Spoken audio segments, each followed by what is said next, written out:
یہ شہنشاہ ولایت سیدنا غوث العظم ہیں، یہ فلاں ہیں، یہ فلاں، دنیا جانتی۔ تو میں نے عرض کیا اگر آج بھی موجود ہیں اولیاء اللہ اور قیامت تک کوئی زمانہ ان سے خالی، یاد رکھیے یہ حدیث پاک سے ثابت ہے۔ حضور علیہ السلام فرماتے ہیں کہ میری امت کا کوئی زمانہ اولیاء اللہ سے خالی نہیں ہوگا، عباد اللہ سے، اللہ کے مقرب بندوں سے خالی نہیں ہوگا، اور جب خالی ہوگا تب قیامت آ جائے گی۔ تو گویا قیامت تک ہر دور میں اللہ کے مقرب بندے اور اولیاء و صلحاء موجود ہیں۔ اور حضور داتا گنج بخش علی حجویری رضی اللہ تعالی عنہ نے تقسیم کی ہے مدارج کی، بہت سی اقسام ہیں اولیاء اللہ کی، بہت سی اقسام ہیں اولیاء اللہ کی۔ ان میں سے ایک قسم میں حضور داتا گنج بخش علی حجویری رضی اللہ تعالیٰ عنہ کا عرص مبارک ہے، تو جو تقسیم انہوں نے چند مدارج کی بیان کی ہے وہ عرض کرتا۔ مختلف اولیاء کرام نے مختلف تقسیمات بیان کی، جدا جدا دائرے بیان کیے ہیں، چند ایک جن کا ذکر حضور داتا صاحب نے کیا وہ بیان کرتا ہوں۔ فرماتے ہیں 300 تو ہر زمانے میں اخیار ہوتے ہیں۔ کتنے؟ اخیار۔ اور بعض اولیاء کرام نے 4000 بیان کیے، بعضوں نے 8000 بیان کی۔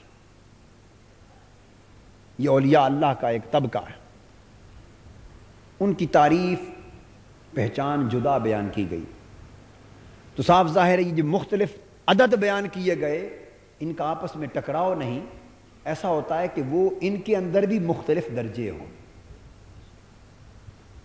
کوئی پہلے درجے کے اخیار ہوں، دوسرے درجے کے اخیار ہوں، تیسرے درجے کے اخیار ہوں۔ دیگر اولیاء اللہ نے درجوں کے اعتبار سے ان کے عنوان، لقب جدا رکھ دیے ہوں، کسی نے جدا رکھ دیے ہوں، یہ عنوان جدا جدا ہو۔ عنوان احادیث سے ثابت نہیں ہے، عنوان اولیاء یہ ڈیزگنیشن ہوتے ہیں۔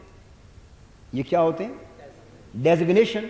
جیسے آپ رکھتے ہیں کوئی وزیر اعظم ہے، کوئی وزیر اعلیٰ ہے، کوئی وزیر ہے، وزیر مملکت ہے، کوئی گورنر ہے، کوئی چیف سیکریٹری ہے، کوئی سیکریٹری ہے، کوئی ڈپٹی سیکریٹری ہے، کوئی سیکشن آفیسر ہے، کوئی ڈائریکٹر ہے، کوئی اسسٹنٹ ڈائریکٹر۔ یہ مختلف گریڈز ہیں، اسائنمنٹس ہیں۔ اولیاء اللہ میں بھی مختلف عنوان ہوتے ہیں، القاب ہوتے ہیں، کیپشنز ہوتے ہیں، ڈیزگنیشنز ہوتے ہیں۔ تو حضور داتا صاحب فرماتے ہیں کہ 300 اولیاء کی جماعت اخیار کہلاتی، 40 اولیاء اللہ کی جماعت ان کے علاوہ ان سے اوپر ہوتی، وہ ابدال کہلاتے ہیں۔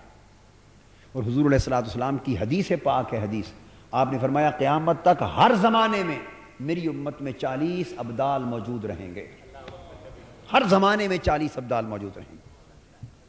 اب ابدال کی اپنی جگہ تعریف ہے، اس کا واحد ہے بدیل۔ واحد کیا ہے؟ تو بدیل کی جمع ہے ابدال۔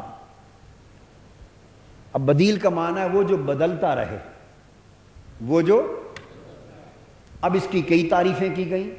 بعض اولیاء اللہ نے کہا کہ بدلنے سے مراد وہ جو اپنے قیام کی جگہ بدلتا رہے، کبھی یہاں کبھی وہاں کبھی وہاں کبھی وہاں، وہ جو ہمیشہ سفر پر رہے، مقیم نہ رہے۔ کسی نے کہا وہ جو اپنی حالتیں بدلتا رہے، کسی نے کہا وہ جس کے مقامات ہمیشہ بدلتے رہیں، احوال بدلتے رہیں، الغرض مختلف تعریفات بیان۔ تو 40 آپ نے فرمایا ابدال کی جماعت۔ اس کے بعد آپ نے فرمایا 7 اولیاء اللہ کی وہ جماعت، 40 کے بعد اوپر، یہ وہ ہیں جو اوتاد کہلاتے ہیں۔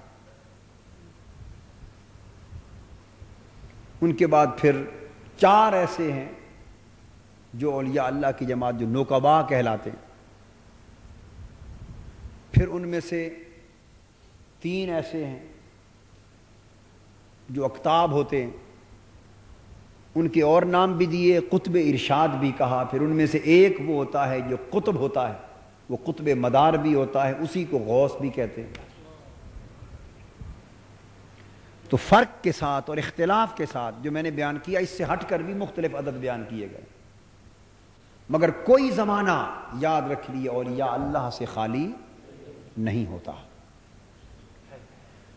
تو میں نے عرض کیا کہ یہ اخفاء کیوں ہوتا ہے آج کے زمانے میں، کیوں چھپائے جاتے ہیں؟ عام لوگوں کو اس طرح پتہ نہیں ہوتا جس طرح پہلے معلوم ہوتا تھا۔ تو والد صاحب قبلہ رحمۃ اللہ علیہ نے فرمایا کہ میں نے یہ سوال اپنے شیخ سے کیا تھا، حضرت سیدنا ابراہیم سیف الدین رحمۃ اللہ تعالی علیہ بغداد شریف کے نقیب الاشراف تھے، ان سے کیا تھا۔ انہوں نے اس کا یہ جواب دیا،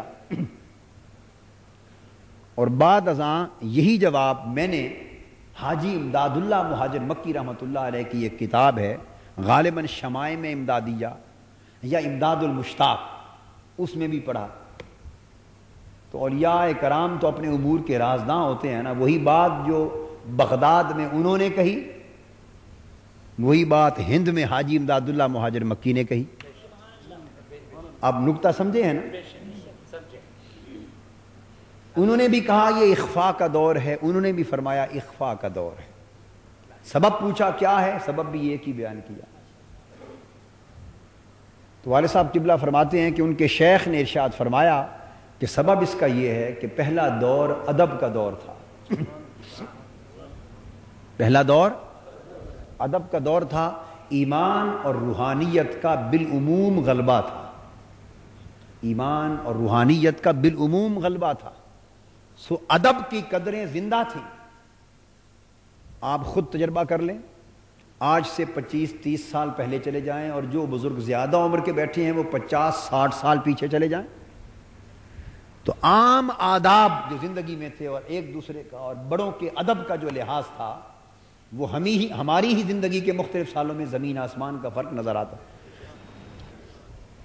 یعنی خود میں اپنی بات کرتا ہوں، ہم جب بچپن میں تھے اپنے والد گرامی رحمۃ اللہ علیہ، اور ہمارے بچپن میں ہمارے جیسے بچے اپنے والد اور بزرگوں کے سامنے بیٹھ کر کھانا بھی نہیں کھا سکتے تھے، اتنا ادب اور جھجک ہوتی تھی۔ یہ بات درست ہے یا نہیں؟ کوئی بات پوچھنی ہوتی تو براہ راست پوچھتے بھی نہیں تھے۔ اب وہ زمانہ ہے ہماری عمر میں جو ہمارے بچے ہیں وہ چھوٹی چھوٹی بات بھی ہو تو براہ راست پوچھتے ہیں، قرید کرتے ہیں، ڈسکس کرتے ہیں، بحث کرتے ہیں۔ خالی زبانی سے کہہ دو تو نہیں مانتے جب تک دلیل سے سمجھایا نہ جائے۔ بولیے یہ بات درست ہے یا نہیں؟ تو کتنا فرق آ گیا۔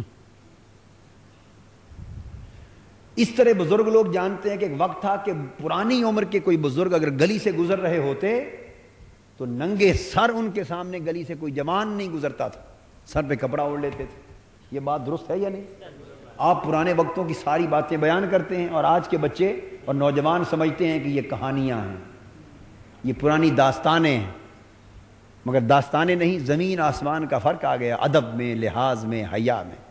جوان لڑکے جوان لڑکیاں آج سے 30-40 سال پہلے اکٹھا کھیلتے تھے اور کسی کے ماں باپ کو یہ اندیشہ تک نہیں ہوتا تھا کہ جوان بیٹی جوان لڑکوں سے کھیل رہی ہے تو کہیں شرم اور حیا عصمت کو نقصان نہ پہنچے۔ لوگ جوان بیٹیاں پڑوسیوں کے گھروں میں چھوڑ کے چلے جاتے تھے کئی دن باہر سفر پہ۔ آج ایسے حالات ہیں؟ بولیے۔ تو میں نے آپ کو مثال دے کر سمجھایا ہے کہ جس طرح حیا شرم کی قدروں میں زمین و آسمان کا فرق ہو گیا، اسی طرح ادب میں بھی زمین و آسمان کا فرق ہو۔ جس طرح آپ ماں باپ کا ادب، بزرگوں کا ادب، استاذ کا ادب، اس میں فرق دیکھتے ہیں آج اور پہلے کے دور میں، اسی طرح اولیاء اللہ صلحاء بزرگوں کے ادب کا بھی عالم۔